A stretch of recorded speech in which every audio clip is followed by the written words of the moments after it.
Welcome back to my channel. PEGC 108 paper को हम discuss करने वाले हैं आज। ये जो पेपर आपके सामने है ये जून 2025 का है और इसमें जो रिपीटेड क्वेश्चंस जून में जो आए थे वो तो मैं करवाऊंगी ही, बट उसके साथ साथ जो इम्पोर्टेंट क्वेश्चंस हैं वो भी मैं करवाने वाली हूँ। ठीक है, तो ये पेपर है BA ऑनर्स के बच्चों का। टर्म एग्जामिनेशन जून का है। जून में जो रिपीटेड क्वेश्चन हुए हैं वो भी करेंगे और जो इम्पोर्टेंट हो सकते हैं वो भी करेंगे। ठीक, सो पेपर का नाम है ब्रिटिश लिटरेचर 18th सेंचुरी। 3 घंटे मिलेंगे आपको और मैक्सिमम मार्क्स विल बी 100। अच्छा, एक चीज़ देख लेते हैं सबसे पहले कि जब आप ये पेपर आपके सामने आएगा ना, तो इस पेपर में इस तरह से आपके सामने सेक्शंस होंगे। सेक्शन ए, ठीक है, ये सेक्शन ए में आपको कुछ शॉर्ट नोट्स लिखने को बोला जाएगा इस तरह से। ठीक है, तो इसमें देख लो आप कितने सारे हैं, ये EFG या इतने सारे हैं और इनमें से आपको कोई एनी 3 करने हैं। ठीक है, तो शॉर्ट नोट हम नहीं करेंगे यहाँ पे, ये आप खुद कर लेना। ठीक है, क्योंकि अगर मैं सारी चीज़ें करवाऊँगी तो वीडियो काफ़ी लंबी हो जाएगी, कभी कभी बोरियत भी हो जाती है। ठीक है, तो इनको हम नहीं करते हैं, गॉट इट, ये आप लोग खुद कर लेना। मैं यहाँ से अब क्वेश्चंस लेने वाली हूँ, जो इम्पोर्टेंट क्वेश्चंस हैं उनको मैं लेते हुए चलती हूँ। ठीक है, तो जो सबसे पहले हमारा क्वेश्चन होने वाला है इम्पोर्टेंट क्वेश्चन और जो हमेशा आता है वो है हमारा critically evaluate Laputa's as an absolutist state. ठीक है, इसके बारे जो जोनाथन स्विफ्ट जो गुलिवर्स ट्रेवल्स हैं उस पर आपसे हमेशा क्वेश्चन पूछा जाता है। गुलिवर ट्रेवल से हमेशा ही 1-2 कम से कम 2 क्वेश्चन तो क्वेश्चन पेपर में पूछे ही जाते हैं। ठीक है, तो इसको हम करते हैं। चलिए, तो यहाँ पर तो सबसे पहले पता होना चाहिए कि व्हाट इज लापुता। लापुता जो है primarily refers to the floating island in जो जोनाथन स्विफ्ट का जो नॉवल है गुलिवर्स ट्रेवल, उसमें जो फ्लोटिंग आइलैंड है ना, दैट इज कॉल्ड लापुटा।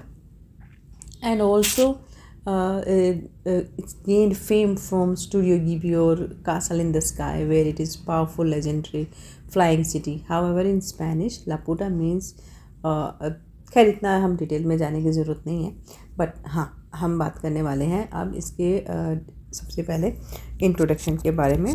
तो लापुटा आपको पता है, it's a floating island in Gulliver travel.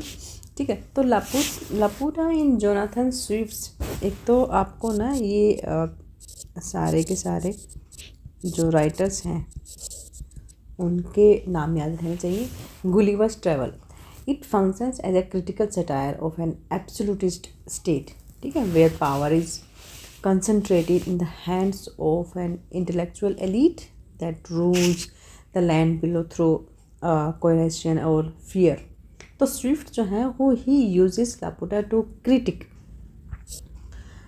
The abuse of absolute power. ठीक है, particularly when divorced from practical reality and human needs. Okay, इतना लिखने के बाद अब हम फिर हेडिंग लिखेंगे यहाँ पर। तो हमारी जो हेडिंग होने वाली है वो है फीचर्स ऑफ एब्सोल्यूटिस्ट इन लापुटा। ठीक है, तो इसी के इसको आगे बढ़ाते हुए इसका सब फर्स्ट पॉइंट होगा वो है सेंट्रलाइज्ड और coercive powers. King of Laputa जो है वो ही wields absolute authority. He maintained by the physical threat to the flying island itself. Okay, the king maneuvered the island to block a town's success to sun and rain, or bomb a rebellious city with large stones. Okay, or even lowered the entire island to crush settlements below. This demonstrates a reliance on force rather than constant or negotiation. So now you can understand how the power was centralized in one hand and how he was dominating the people of Laputa. Second है detached ruling class. The Laputans जो थे ना, जो the people who lives in Laputa, it's a flying elite both literally and metaphorically. उनकी जो obsession थी with obstruct mathematics, music और theoretical speculation renders them largely detached from practical needs and realities of the people in the land below. Okay, and name Barbie. ठीक है. This highlights a ruling class that is isolated or uninterested in the welfare of its subjects. Third point, economic exploitation. Laputa, that is floating island, is materially dependent on the supplies like food, etc., extorted from Balinburg. This relationship is entirely one-sided, where the Laputans extract resources without concerns for the resulting impoverishment of the ground dwellers. Ground dwellers कौन होते हैं?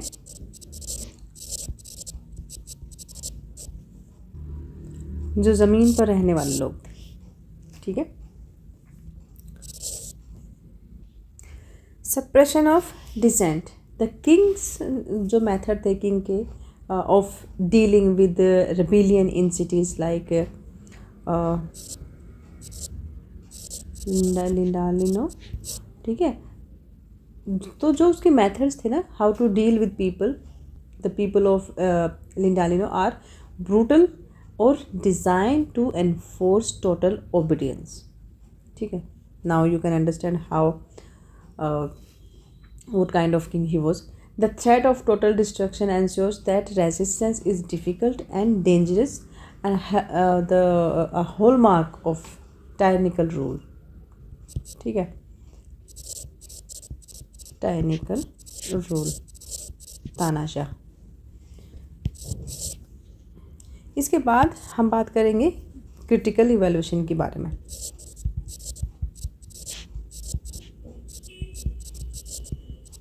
ठीक है. इसके point लिखेंगे कि करके हम. फर्स्ट पॉइंट है इनइफेक्टिवनेस और इम्प्रैक्टिकलिटी. लापुटान्स जो थे they focus on pure theory leads to disastrous practical outcomes. Their houses are poorly built, है ना, poorly built, and their scientific academy कहाँ पर? रेंगाडो. ठीक है. दैट प्रोड्यूसेस यूजलेस और destructive projects that run agriculture and architecture. This demonstrates Swift's belief that a government obsessed with abstract ideas or detached from the practical concerns of the people's inherently flawed and incapable of effective rule. Okay. So now you can understand what was the meaning of effectiveness or impracticality. Okay. ये critical evaluation की हम यहाँ पर बात कर रहे हैं. Second point बनेगा tyranny and abuse. The use of technology, technologically superiority जो था, the king was showing as a flying island as a tool of domination directly, that illustrate the potential for absolute power to become tyrannical. ठीक है. The fear-based control mechanism जो था, that shows a state that prioritize its own authority over the well-being and rights of its people. Okay. So this is kind of abusing. Vulnerability and instability. ठीक है. The rebellion of Lindalino जो थे, that shows that even with the overwhelming power, absolute rule can be challenged and even defeated when the subjects are driven to depression. ठीक है. So इसके बाद हम conclusion लिख देंगे. कंक्लूजन में लिख सकते हैं कि Laputa is a cautionary tale using satire. ठीक है. सटायर का भी यूज हुआ जिसमें to expose the inherent weakness और मोरल बैंक्रप्सी, ठीक है, of a state where power is absolute, knowledge is misspelled and the rulers are completely divorced from the human life they govern। बस इतना सा कर देना आप। नेक्स्ट देखते हैं। नेक्स्ट जो एक और इम्पोर्टेंट क्वेश्चन होने वाला, जिसमें से हमेशा आपसे 2 क्वेश्चन हमेशा पूछे जाते हैं from the way of the world से, ठीक है। तो अभी जो हम करने वाले हैं वो है the what purpose does the epigraph serve in the play the way of the world, इसको हम करने वाले हैं, ठीक है। तो इंट्रोडक्शन में आप क्या लिखेंगे कि विलियम कनग्रेव्स, उनका जो प्ले है the way of the world, that epigraph all about be well, ठीक है, all would be well if man were wise serves a set of ton of worry commentary foreshadows the play's theme of foolishness and manipulate या manipulation in love, wealth, okay, and establish an ironic distance, immediately signaling that characters' self-serving action will often lead to chaos, not wisdom, okay, not wisdom. In their pursuit of fortune and marriage with the restoration society. So it acts as a philosophical lens, hinting at some contrast between ideal behavior and the messy reality of the characters world, creating anticipation of the ironical situation to come, ठीक है। इतना सा हम introduction में लिख देंगे, ज़्यादा लिखने की ज़रूरत नहीं है। अब हमें बात करनी है द एपिग्राफ के बारे में, तो मैं पॉइंट वाइज यहाँ पे लिखने वाली हूँ, ध्यान से देखना। तो जो की मेन पर्पज़ है उसके बारे में हम बात कर लेते हैं। की पर्पज़ आप बोल सकते हो, उसमें फर्स्ट पॉइंट बनेगा स्टैब्लिशेस टोन एंड मूड। तो ये जो प्ले है it introduces a cynical, detached, slightly detached and witty tone, okay, suggesting the play that play is not just a straightforward romance but a commentary on human folly.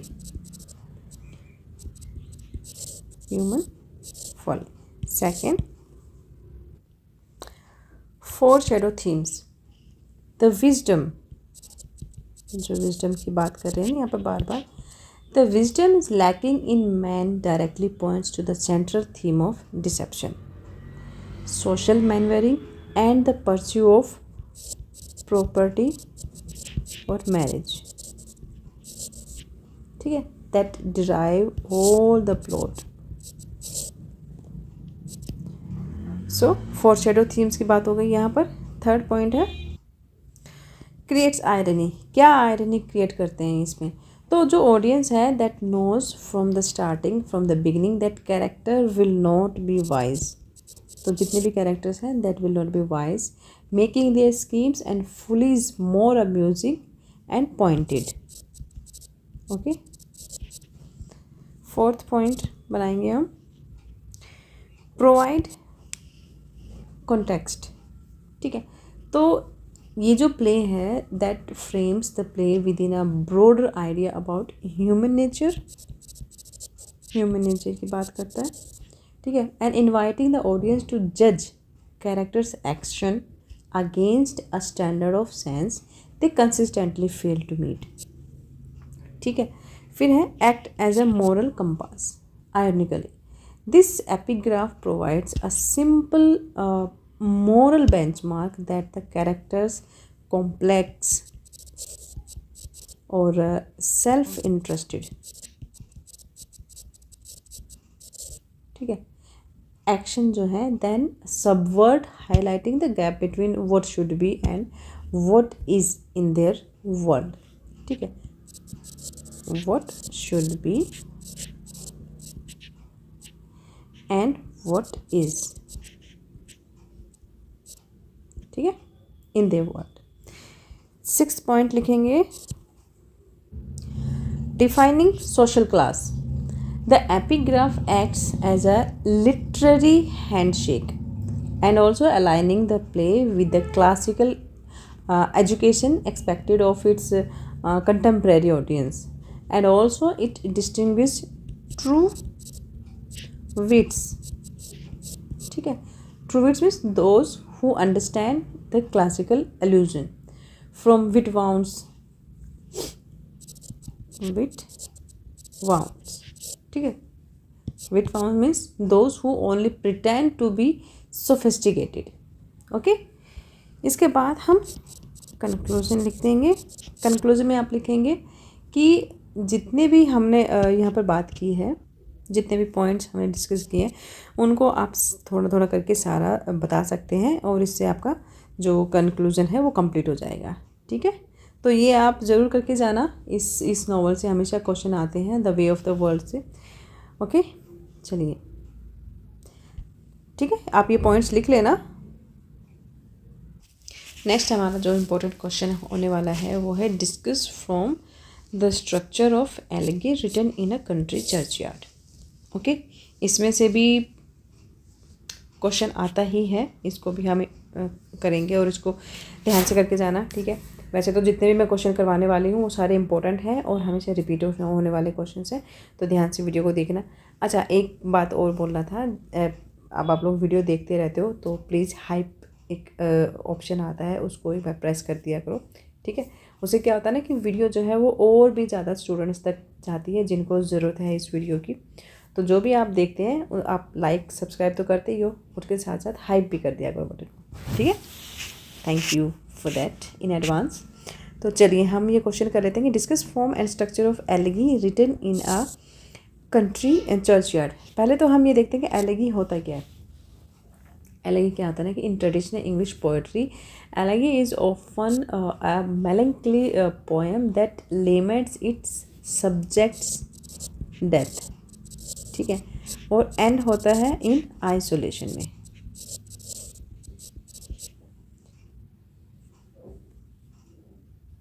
Sorry, consolation. ठीक है, और हम बात करें यहाँ पर 18th century की, तो इन 18th सेंचुरी द एलेगियाक जो stanza aims though its uses has not been exclusive to elegancy. तो जो स्टैंजा है वो सारे के सारे हम यहाँ पर जो डिस्कस करने वाले हैं अभी. ठीक है, तो सबसे पहले तो मैंने बस मीनिंग बताया, अभी एलिगी का मतलब होता क्या है. तो अभी हम करने वाले हैं इंट्रोडक्शन. इंट्रोडक्शन में आप लिखेंगे Thomas Gray's elegy written in a country churchyard. It uses a highly structured form that is heroic. ठीक है, 4 line stanza, heroic quatrains. ओह, कितना गंदा लिखा मैंने. या अब ठीक है, heroic quatrains that is 4 line stanza जिसको बोलते हैं. ठीक है, विद एन, जैसे ये राइमिंग होता है ना, ए बी. ठीक है, ये राइमिंग हो गया जैसे, तो इसे राइम स्कीम और iambic pentameter that creating a calm और contemplative mood reflective of its neo classical roots और romantic themes of morality and rural life. Rural life की बात करते हैं ये. ठीक है, it also divided into sections focusing on settings, the poor, the rich, okay, and the final death, all exploring universal themes of life, death और unfulfilled potential. तो इन सब के बारे में ये बात करी गई है इसमें. ठीक है, ये हमारा इंट्रोडक्शन हो जाएगा थोड़ा सा. अब हम बात करेंगे फॉर्म के बारे में. ये जहाँ यहाँ पे पूछा ना फॉर्म एंड स्ट्रक्चर की, तो एक एक करके इन दोनों पॉइंट्स को लेंगे और उसके सब पॉइंट्स में बनाऊंगी, तो ध्यान से देख लेना.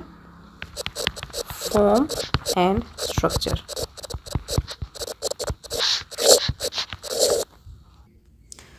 तो सबसे पहला हम लिखेंगे यहाँ पर heroic structure. Heroic quatrains. This poem is built from 32 or 33 consistent 4-line stanzas. ठीक है, फिर राइम स्कीम में आप बताएंगे कि ईच क्वाड्रेंस जो है it follows an rhyming scheme like ABAB pattern. Okay, then meter. The lines are primarily in iambic pentameter, a rhythm of 10 syllables per line with altering unstressed or stressed beats, giving a formal or steady pace. ठीक है, वो आप metre में बता देंगे. फिर हम बताएंगे यहाँ पर थीमेटिक स्ट्रक्चर की हम बात करेंगे अभी यहाँ पर. तो जितने भी 32 स्टेंजाज हैं ना, that can be divided into 5 distinct moments that transition from observation to deep philosophical reflection. तो इसी में हमारा फर्स्ट पॉइंट बनेगा setting the scene. The speaker describes the twilight landscapes of the churchyard using sensory details like curfew tolls. ठीक है, curfew tolls and the moping owl. ठीक है, to establish a mood और मेलंचोली. ये हो गया सेटिंग का.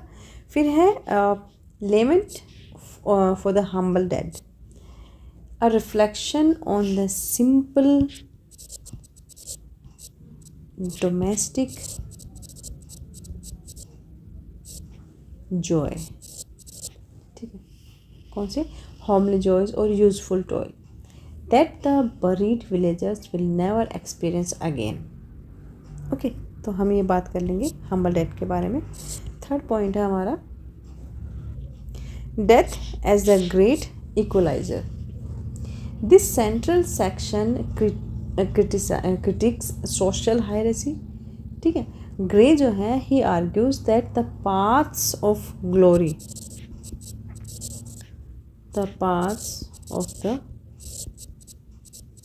glory lead but to the grave, that highlighting that wealth and power cannot save anyone from death. ठीक है, he also explores that unfulfilled potential, or suggesting that the hidden among the poor might be a mute inglorious Milton, or a cruel guiltiness of his country's blood.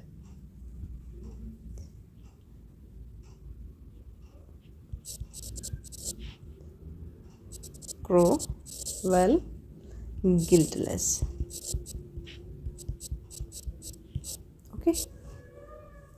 Fourth, desire for remembrance. The speaker observes the frail,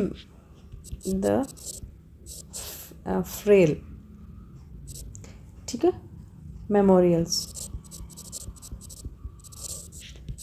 frail memorials of the poor, and reflects on the universal human need to be remembered after death. That was their desire. ठीक है. The personal turn and epitaph. The speaker जो है he shifts to a first person perspective, or imagining his own death. को imagine करते हैं कि how he might be remembered by a hoary-headed swain. This poem concludes with a formal 3-stanza epitaph that dedicated to the speaker and potentially the poet himself. ठीक है, फिर conclusion लिख देंगे हम, उसके बाद आपका क्वेश्चन कंप्लीट हो जाएगा. नेक्स्ट हमारा इम्पोर्टेंट क्वेश्चन एक और जो होने वाला है वो है इन द सेम जो हमने अभी पढ़ा है प्ले से the way of the world. ठीक है, तो इसमें क्या हम बात करने वाले हैं कि critically comment on the class politics. इस पर मैं ऑलरेडी क्वेश्चन करवा चुकी हूँ इसी वीडियो में. अब इसी चैप्टर से एक और क्वेश्चन, इसी प्ले से एक और क्वेश्चन आपके सामने आया हुआ है, तो तुम सोच सकते हो ये कितना इंपॉर्टेंट होने वाला है. तो इसमें ना क्रिटिकली कमेंट करना ऑन द क्लास पॉलिटिक्स के बारे में बात किया गया है कि इस प्ले में जो क्लास पॉलिटिक्स बताई गई है उसको you have to critically comment, you have to critically examine in this about this class politics about this play. ठीक है, तो इसको हम आंसर करेंगे, इंट्रोडक्शन लिख देंगे थोड़ा सा। So the William Congreve's play the way of the world is offers a sharp or satirical critique of the class politics of 17th century in London. Okay, particularly the superficiality, greed, and moral hypocrisy of the aristocratic society it depicts. This play also highlights a society in transition where wealth and wit are becoming as important as hereditary status, and जो marriage है that is primarily a financial और social transaction की form में यहाँ पर बताया गया है। ठीक है, अब हम पॉइंट लिखते हैं। तो हम यहाँ पर लिखने वाले हैं, सबसे पहले डिस्क्राइब करेंगे marriage as a financial transaction के बारे में कि मैरिज कैसे फाइनेंशियल ट्रांजेक्शन की फॉर्म में दे यूज्ड। ओके, तो इसी का जो सब फर्स्ट पॉइंट होने वाला वो है pragmatic protagonist. Okay, so even the admirable जो प्रोटोगोनिस्ट हैं जिनके नाम है मिरेबेल और Millamant, who genuinely love each other and they are unwillingly to marry without securing Millamant's full fortune. तो that also blending affection with a very practical awareness of financial and personal autonomy within the confines of marriage. ठीक है, तो pragmatic protagonist, second लिखेंगे हम selfish schemers। जितने भी इसमें जो विलेनियस कैरेक्टर हुए हैं ना, villainous characters such as Fainall, ठीक है, और Mrs मारवुड।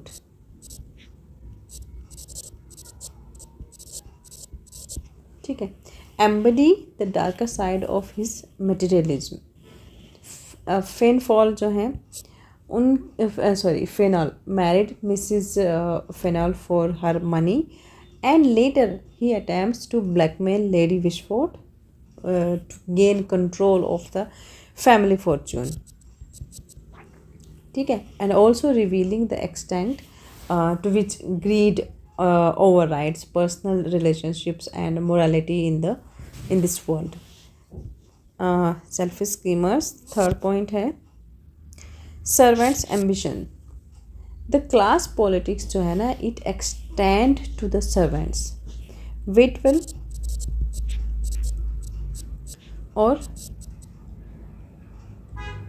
foible, they both conspires in Mirabelle's plot for monetary gain and chance to improve their social standing, and that also demonstrating that the pursuit of wealth permeates all levels of society।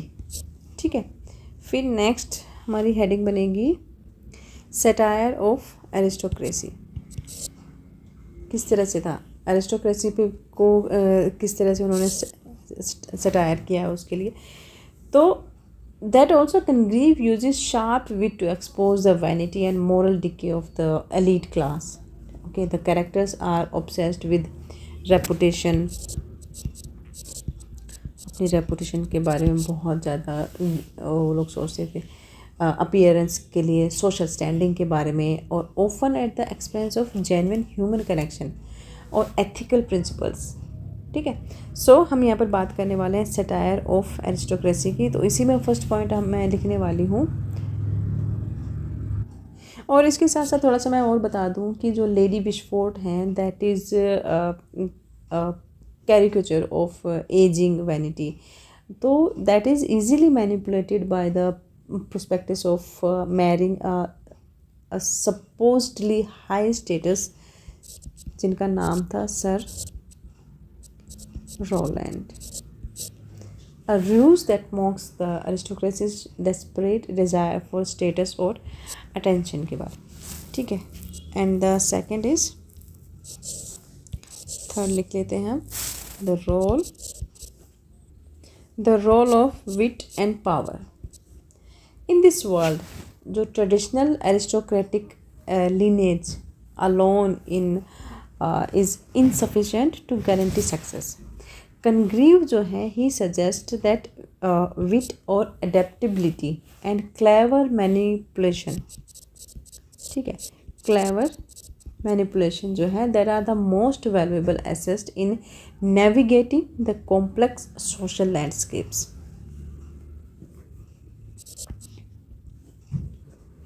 कैसे? तो ए हम इसको एक और छोटे part में बना लेते हैं, टॉपिक ए डाल के. तो जो मिरेबल्स हैं, मिरेबल्स, उसकी जो इंटेलिजेंस है और foresight, okay, that allow him to tramp over the purely greed characters, ठीक है. जहाँ पर आप थोड़ा सा ये भी बता सकते हैं कि मिराबेल्स इंटेलिजेंस और foresight making Mrs Fennel's fortune secure by having her sign it over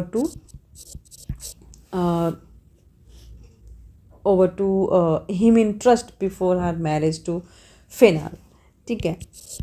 point B करेंगे कि ये जो प्ले है, that ultimately reward characters who can balance social manoeuvring with a degree of sense and self awareness, while pushing those like Fennel and Mrs. Marwood, whose schemes are driven solely by malice and avarice.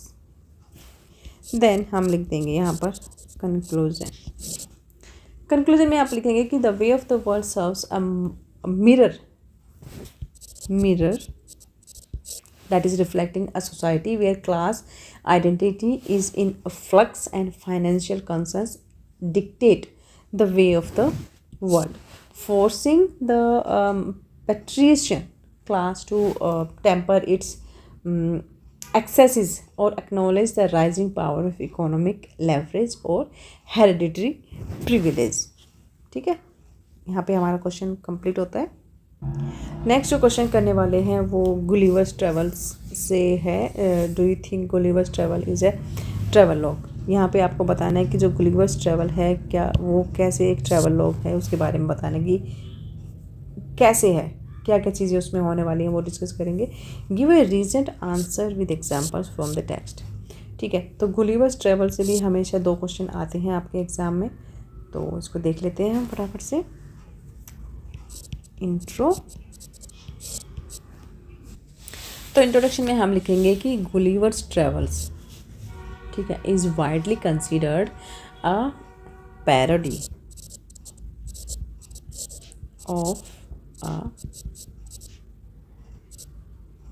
Travelogue, ठीक है, rather than a traditional one, ठीक है. While it adopts the structural facade of contemporary travel narratives, its primary purpose is to serve as a biting social or political satire, ठीक है. इतना सा हम introduction में लिख देंगे. उसके बाद हम बात करेंगे रीजन्स पर. तो एक एक करके हम रीजन लेते हैं. फर्स्ट लिखेंगे, तो रीजन्स की हम बात करने वाले हैं. तो इसमें सबसे पहला रीजन लिखेंगे हम, subversion of the superior European trope. Traditional 18th century में travel logs often featured European explorers discovering primitive culture. और स्विफ्ट जो है, he reverses this. Gulliver is frequently depicted as physically or morally inferior to the societies he visit. Okay, for example, इसमें आप example भी बता सकते हैं कि in Brobdingnag the king views European history as a heap of conspiracies and famously describes Gulliver's race as the most pernicious race of little odious vermin. Second point, literalisation of metaphors. Travel vlogs जो होते हैं वो typically uses descriptive illustrations to prove authenticity, but जो Swift हैं he mocks this by literalising common metaphors और visual errors. Visual errors he founds in travel books of the time. मतलब जो Swift हैं उन्होंने जो अभी तक के जो ट्रैवल व्लॉग्स होते थे those typically use descriptive illustrations to prove authenticity of any country, but Swift जो हैं he mocks this by literalising common metaphors. He use metaphors और visual errors found in travel books of that times. मतलब उस time जो books लिखी जाती थी उसमें स्विफ्ट ने visual errors he found visual errors. ठीक है, उस टाइम की जो ट्रैवल बुक्स हुआ करती थी. जैसे अब एग्जांपल दें लापुटा. ठीक है, Laputa is a literal representation of flying islands. ठीक है, that sometime appeared in contemporary wood cuts due to perspective errors. तो आप ये एग्जांपल लिख देना इसमें लापुटा का. Third, parody of meticulous documentation. Swift mimics करते हैं द ड्राई ऑब्सेसिव. ठीक है, dry obsessive details of travel writers like longitude, latitude और शिप स्पेसिफिकेशंस की to give his fantastical world a false air of reality. ठीक है, इसमें भी हम अगर एग्जांपल बताना चाहो आप तो मैं एक एग्जांपल देती हूँ. जो गुलिवर हैं he provide precise nautical coordinates of Lilliput. याद है ना Lilliput, a location that would actually be in the middle of the Indian Ocean और highlighting the absurdity of its facts. Fourth point, satirical allegory. Unlike a travel log meant to inform about the real world, this remote nations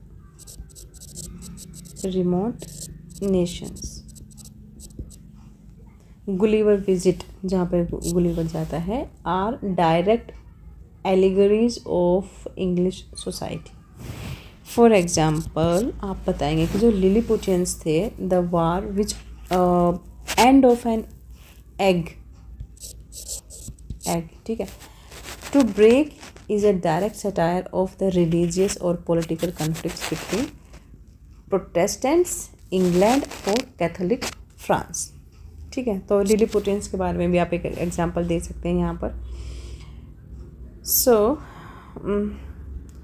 या इसके बाद हम अपना fifth point लिखेंगे, high heels and low hills of Lilliput. This is the prime example that demonstrating this satirical intent is the conflict in Lilliput between the high hills और low hills. ठीक है,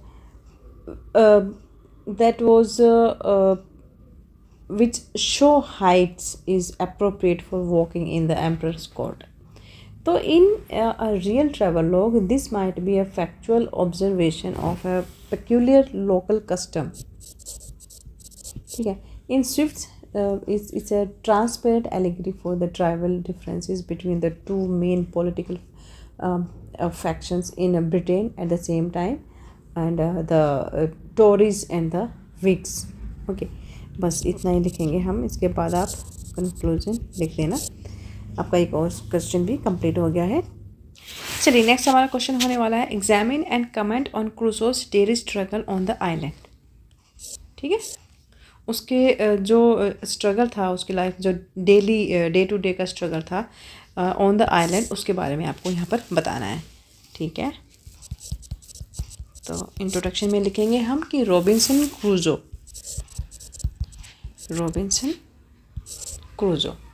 his daily the daily struggles sorry, on the island are both physical, ठीक है, और psychological, दोनों तरह के struggles से ही वॉज फेसिंग, ठीक है.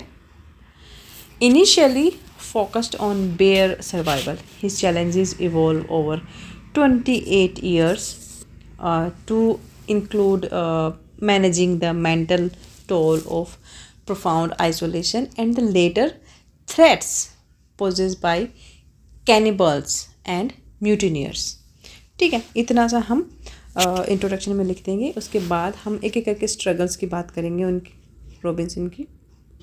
तो सबसे पहले जो हम बात करने वाले हैं फिजिकल स्ट्रगल के बारे में, उसमें पहला पॉइंट बनेगा सिक्योरिंग फूड एंड वाटर.